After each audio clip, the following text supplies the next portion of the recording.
Hi, welcome to Kent Island Visual Art. This is portfolio development, which will be taught during the third period.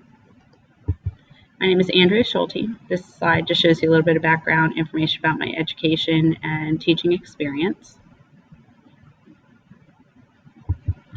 Best way to contact me is probably email, or you can call the school and I will call you back on my planning period.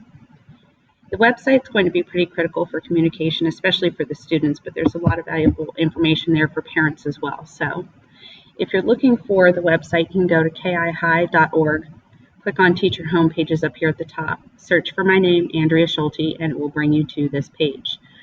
So the first page just tells you a little bit about me, some of my artwork and styles and self-expression. Along the left-hand side, it shows the courses I will be teaching this semester, the sketch journal, which is a pretty important part of the homework and formative assessments, art club, which is Monday until 4 o'clock, and then some other courses I teach during other semesters. So we're going to click on portfolio development, which is an independent study class.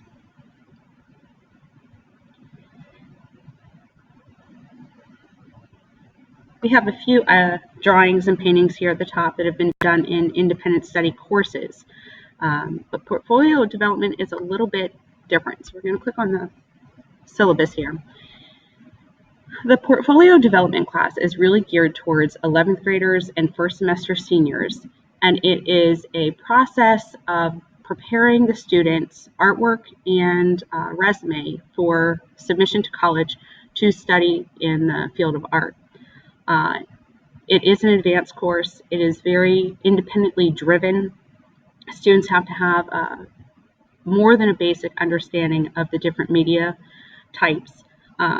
This is really about refining their product, refining their presentation, learning how to navigate the different school websites and how to upload the portfolio and how to interview with their portfolio.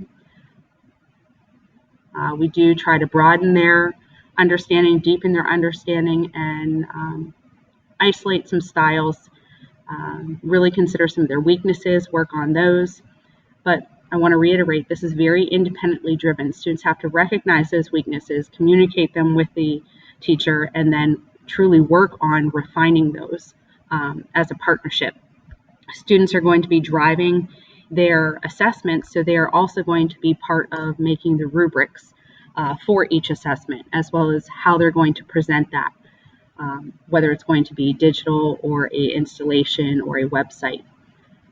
So there's a brief course outline here, but we are going to get far more specific as I sit down one-on-one with each student and design the program of study really for them based on their needs and which kind of art school they are choosing, whether it's a liberal arts college or a traditional college with an art program, and what majors they're specifically looking to explore.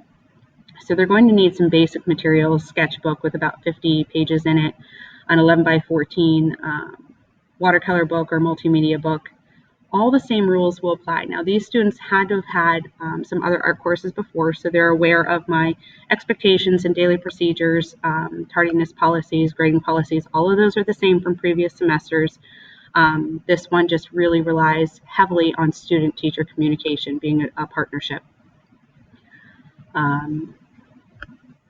These lessons that arts teach, yes, it is my philosophy, but it is probably partially the students' philosophy too, and that's why they're exploring art to such a level in taking this college prep course.